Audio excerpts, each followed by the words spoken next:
বন্ধুরে,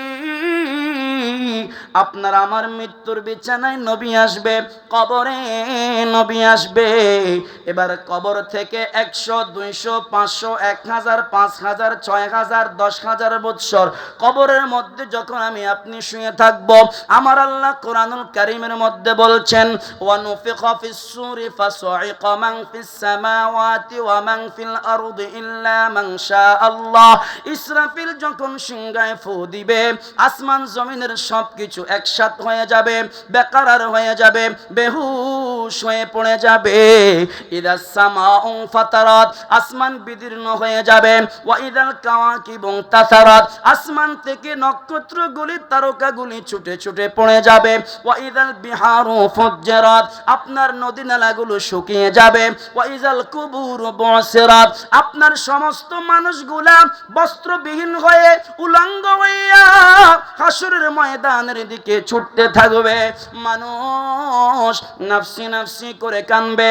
আপনার আমার মাথার 1 বিঘত উপরি অথবা 1 হাত উপরে সূর্য যখন 12টা মুখ দিয়ে তাপ মারবে, একজন মানুষ আরেকজনকে বলতে লাগবে, আজকে এই হাসরের ময়দানে কে আছো? নাফসি নাফসি নাফসি নাফসি, আমাদেরকে বাঁচাও, আমাদেরকে বাঁচাও।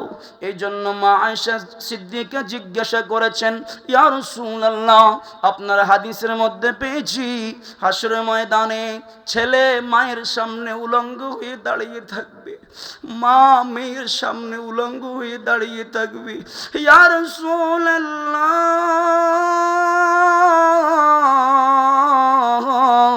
হাসরের ময়দানে মা কি ছেলের সামনে লজ্জা পাবে না? আমার নবী বললেন, আশারি, হাসরের ময়দানটা এমন ভয়াবহ হবে, মা ছেলের জন্য কাঁদবে না, ছেলে মায়ের জন্য কাঁদবে না। ও শিকদার পাড়ার বাইরে রে, যে স্ত্রীর জন্য, যে ছেলের জন্য পরের হক নষ্ট কইরা ঘরের ভিতরে আনছেন, পরের হক খাওয়াইয়া যেই ছেলেটাকে বড় করছেন, যেই ছেলেটাকে মাস্টার্স পাস করাইলেন, ওই ছেলেটা হাসরের ময়দানে আপনি যখন বিপদে পড়ে যাবেন, আপনি যখন বলবেন, ছেলেরে আমার, দুনিয়ার জমিনে আমি তোমাকে কষ্ট করে লালন পালন করেছি, আমি তোমাকে খাওয়াইছি। ছেলেটা বলবি, বাবারি, তোমার উপর দায়িত্ব ছিল আমাকে খাওয়ানোর, তোমার উপর দায়িত্ব ছিল আমার লেখাপড়ার আপনার খরচ বহন করার, কিন্তু চুরি কইরা, ডাকাতি কইরা, পরের গলায় ছুরি দইরা, পরের ঘর লুণ্ঠন কইরা, পরের সম্পদ চুরি কইরা আইনা খাওয়াও, এই কথা তো আমরা বলি নাই। তোমার অপরাধের শাস্তি তোমাকে পাইতে হবে। যেদিন কেউ কারো হবে না, সমস্ত মানুষ যখন নিস্তব্ধ হয়ে যাবে, আমার আল্লাহ কুদরতের সিংহাসনের মধ্যে বসবেন। ইয়া দুনিয়া,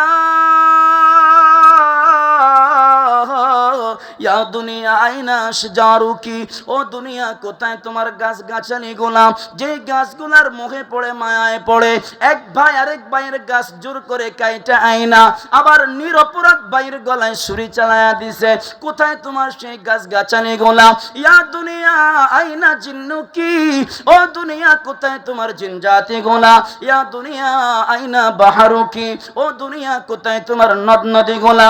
দুনিয়া কথা বলতে পারবে না। লা ইয়াতাকাল্লামুনা ইল্লা মান আযিনা লাহুর রহমানু ওয়া ক্বালা সাওয়াবা, ইয়াওমা ইয়াকুমুর রূহু ওয়াল মালাইকাতু সাফফান, লা ইয়াতাকাল্লামুনা ইল্লা মান আযিনা লাহুর রহমান ওয়া ক্বালা সাওয়াবা। হাসরের ময়দানে সমস্ত রূহ, রূহ মানে নবী, ওয়াল মালাইকাতু সমস্ত ফেরেশতারা সাফফান সাফফা সারিবদ্ধ হয়ে দাঁড়িয়ে থাকবে। লা ইয়াতাকাল্লামুন, কোন নবী কথা বলতে পারবে না। আমার আল্লাহ বলবেন, লিমানিল মুলকুল ইয়াউম,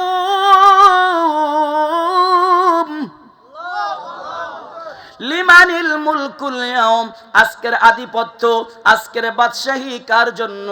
কোন মানুষ কথা বলবে না।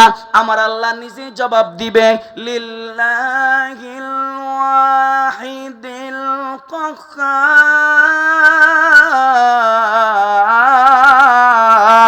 কাহ্হার।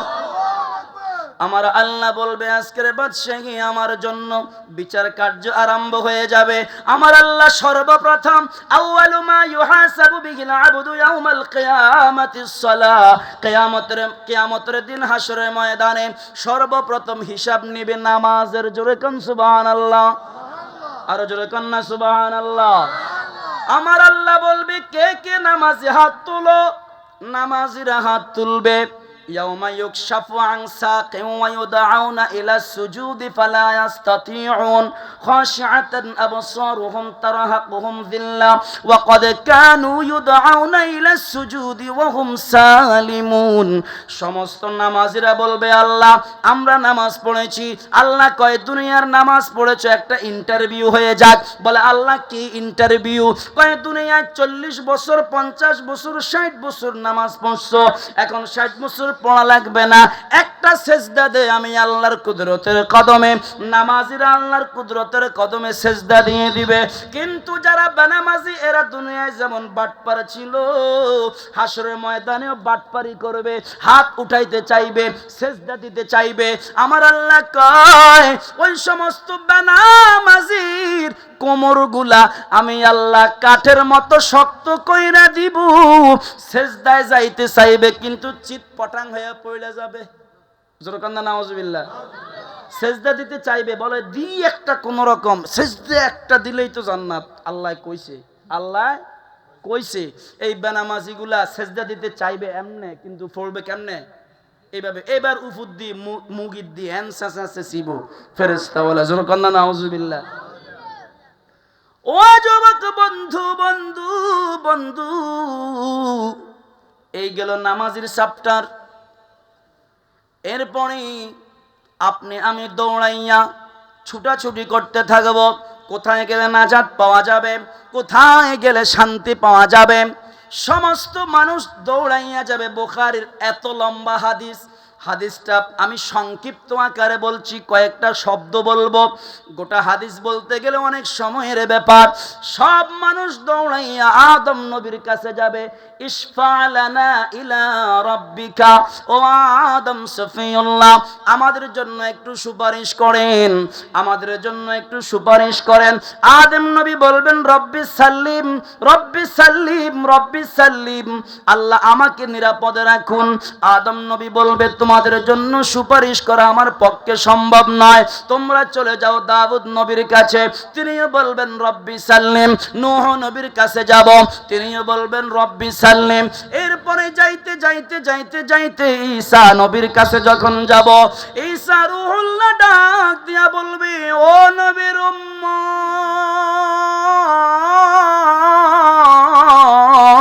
উম্মত, নবীর উম্মতরা রে, আমি ঈসা রূহুল্লাহ তোমাদের জন্য সুপারিশ করতে পারবো না, তোমরা চলে যাও। ওই যে একটা মাকাম মাহমুদ দেখা যায়, একটা নূরের কুরসি দেখা যায়, একটা নূরের লাইট দেখা যায়, ওই দয়াল নবীর কাছে চলে যাও।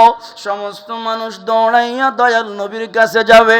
আমার আপনার নবী আল্লাহ পাকের কুদরতি কদমের মধ্যে যখন সিজদায় পড়ে যাবে, আমার আল্লাহ বলবেন ইয়া মুহাম্মদ ইরফা রাসাকা সাল তুতা ওয়া ইয়াশফা তুশাফা। আমার নবীজি বলে আমি যখন সিজদায় পড়ে যাব, আমার আল্লাহ বলবে বন্ধু, ও বন্ধু ইরফা রাসাকা, আপনার সির মোবারক উত্তোলন করুন। আমার দয়াল নবীজি সির মোবারক উত্তোলন করবেন। ফায়ারফাউ রাসি ফাআকুলু ইয়া রাব্বি উম্মতি উম্মতি।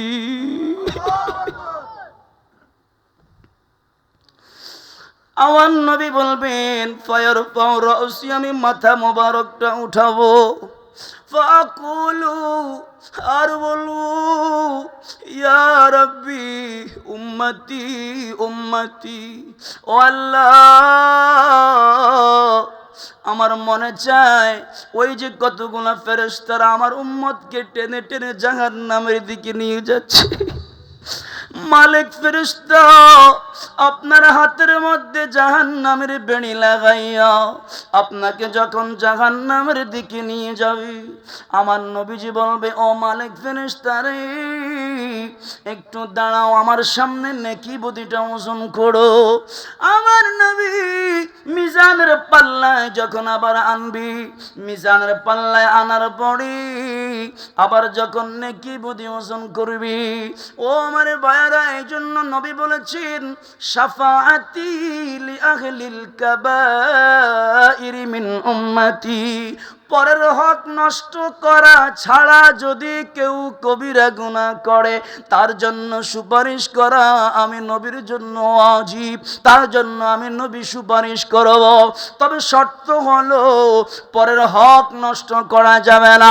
স্বামী তার স্ত্রীর হক নষ্ট করতে পারবে না, স্ত্রী তার স্বামীর হক নষ্ট করতে পারবে না, বাবা তার সন্তানের হক নষ্ট করতে পারবে না, ইমাম তার মুসল্লির হক নষ্ট করতে পারবে না, মুসল্লি তার ইমামের হক নষ্ট করতে পারবে না, ভাই তার বোনের হক নষ্ট করতে পারবে না। এইভাবে কেউ কারো হক নষ্ট যদি না করে, হাসরের ময়দানে আমার নবী ওই মালিক ফেরেশতার থেকে টাইনা যখন মিজানের পাল্লার মধ্যে নিয়ে আসবে, আমার দয়াল নবী, আপনি সিজদার পড়া জামে মসজিদে বসে বসে আমার দয়াল নবীজির উপরে দুরূদ শরীফ পড়েছেন, জিকির করেছেন, কোরআন তেলাওয়াত করেছেন, গোটা জীবন নামাজ পড়েছেন, রোজা রেখেছেন, হজ করেছেন। যেই নামাজগুলো কবুল হয়েছে, যেই দুরূদগুলো কবুল হয়েছে, ওই দুরূদগুলি, নামাজগুলি মিজানের পাল্লার মধ্যে যখন দিবে রে বন্ধু,